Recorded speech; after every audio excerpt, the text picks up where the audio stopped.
দর্শক আমন্ত্রণ রাতের বাংলাদেশে। শুরুতেই জানাবো শিরোনামগুলো। ভারতে বসে শেখ হাসিনার বক্তব্য বাংলাদেশের জন্য উদ্বেগের, বললেন পররাষ্ট্র প্রতিমন্ত্রী। ট্রাইব্যুনালে ওবায়দুল কাদেরের নতুন ফোন আলাপ উপস্থাপন।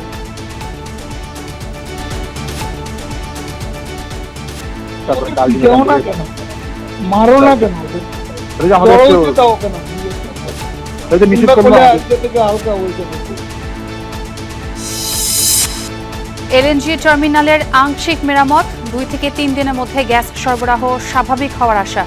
ভুতুরে বিল এলে আনুষ্ঠানিক অভিযোগ জানানোর পরামর্শ। স্বাভাবিক হতে 2-3 দিন লাগবে, মিনিমাম 2-3 দিন লাগবে। গ্যাস না থাকলে মানুষও পাবে না, আমার পাওয়ার স্টেশনও পাবে না। এখন আমার যে পাওয়ার স্টেশন বন্ধ হয়ে গেছে, ওগুলো আবার চালু করবো।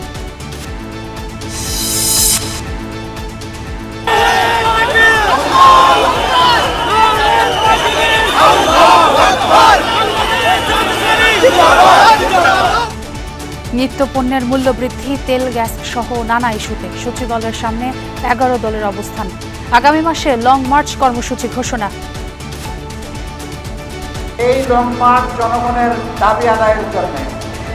অতীতের কায়দায়, ফেসিবাদী কায়দায় আমাদের লং মার্চে যেন কোনো বাধা দেওয়া না হয়। জনগণের মৌলিক অধিকার গ্যাস, বিদ্যুৎ, কর্মসংস্থান এবং দ্রব্যমূল্য নিশ্চিত করতে না পারে, তবে এই সরকার ক্ষমতায় থাকার স্বপ্ন যেন না থাকে, না দেখে।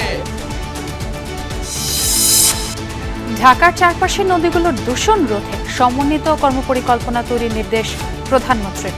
হবে পরিবেশ আইনের কঠোর প্রয়োগ। রাষ্ট্রপতি নির্বাচনে মনোনয়ন দাখিল 13 আগস্ট। একাধিক প্রার্থী হলে 20 তারিখ সংসদে ভোটাভুটি। 5 ধাপে হবে স্থানীয় সরকার নির্বাচন। দেশের অর্থনীতিকে পঙ্গু করে দিয়ে গেছে পতিত আওয়ামী লীগ, বললেন গভর্নর। ব্যাংকিং সেক্টরে টোটাল ডিপোজিটের 1/3 লুট করে নিয়ে যাওয়া, সেটা চুরি। এটা কোনোভাবেই নন পারফর্মিং লোন না। বিনিয়োগ আকর্ষণে শুল্ক ছাড় সহ বাজেটে রাখা হয়েছে নানা প্রণোদনা, জানালো এনবিআর। এছাড়াও রাতের বাংলাদেশে আরো থাকছে। জুলাই স্মৃতি জাদুঘর দেখতে সর্বসাধারণের ভিড়।